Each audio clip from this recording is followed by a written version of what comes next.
যোগ্যতা তাদের নেই, তারা শিবিরের সাথে জামাতের সাথে লড়তে না। আমরা দেখতে পেলাম 9 তারিখে বাদল মোড়ল খুন হলো, রাত 9টা 10টার দিকে খুন হয়েছে। একদিন চলে গেলেও বলতে পারেনি কেউ যে বাদল মোড়লকে জামাত শিবির খুন করেছে, কেউ বলতে পারেনি। অথচ পরবর্তীতে দেখতে পেলাম মামলাটি জামাত শিবিরের নামে দেওয়া হলো। 1 নম্বর আসামি করা হলো, আপনারা জানেন, মাওলানা ইমাদউদ্দিন, বারাইপাড়া ইউনিয়নের চেয়ারম্যান ক্যান্ডিডেট, যার পিতা এই এলাকায় একজন প্রসিদ্ধ আলেম মাওলানা অধ্যক্ষ মুজিবুর রহমান, তিনি পার্লামেন্ট ক্যান্ডিডেট ছিলেন, প্রার্থী ছিলেন।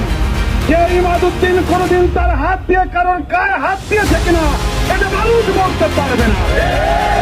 তার নামে মিথ্যা মামলা করা হলো। কেন মিথ্যা মামলা করা হলো?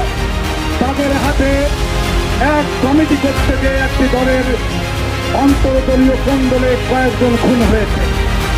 সারা বাংলাদেশে কমিটি করতে গিয়ে ওই দলের প্রায় 200 জন খুন হয়েছে।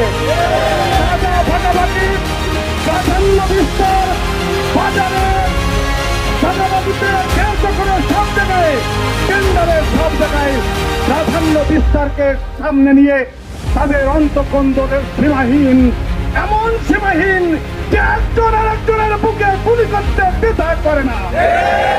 তারা নিজেদের এই অপকর্ম থাকতে আড়াল করতে আগামী দিনে জনগণের যে রায় তোমাদের পক্ষে আসবে সেই রায়ের সাথে আদর্শিকভাবে মোকাবেলা করতে পারবে না। তাই ইমাদউদ্দিন সহ তার কর্মীকে এই এলাকা ছাড়ার জন্য একটি মিথ্যা হত্যা মামলা তাদের নামে দিয়ে দেওয়া হবে। আমরা বলছি অনতিবিলম্বে মিথ্যা মামলা প্রত্যাহার করতে হবে।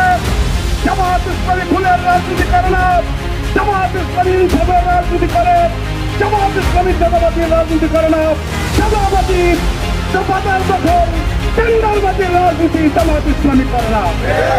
বন্ধুরা, তোমরা বাড়িতে হামলা করেছ, অগ্নি সংযোগ করেছ, পোস্টারগুলো ছিঁড়ে ফেলাচ্ছ এবং ব্যানারগুলো ছিঁড়ে ফেলে দিচ্ছ। তোমাদের কাছে বলতে চাই, জামাত ইসলামীর সাথে তোমাদের সখ্যতা ছিল দীর্ঘদিন। তোমরা কি পারো তো আমাদের জানা আছে? তোমরা কি পারো তো আমাদের জানা আছে? সরকারের আক্রমণেই মনে করো না যে জামাত ইসলামীকে যখন তোমরা যা করবে, খুঁজিমতো করবে, তার করতে দেওয়া হবে না। বন্ধুরা, নিজামী সাহেবকে ছিঁড়ে দেওয়া হয়েছে ফাঁসির মঞ্চে, জামাত ইসলামীকে কিছু করতে পারে। একজন পোস্টার ছিঁড়ে জামাত ইসলামীকে ছেড়া যাবে না। জামাত ইসলামীর আবার যত টানা হয় তত পারে। আবার কখনো কি হয় না, চুপতে দেয় না। জামাত ইসলামী নীরব হবে না, নিথর হবে না, নিস্তব্ধ হবে না। ফাঁসির কাজটা জড়িয়ে জামাতকে শেষ করা যাবে না। তুই একটা পোস্টার আর বেতন ছেড়ে জামাতকে শেষ করে দেওয়া যাবে না। সংগ্রামী বন্ধুগণ, আমরা জানি আজকে আমাদের প্রতিপক্ষ বন্ধুরা বুঝতে পারছে কিনা জানি না,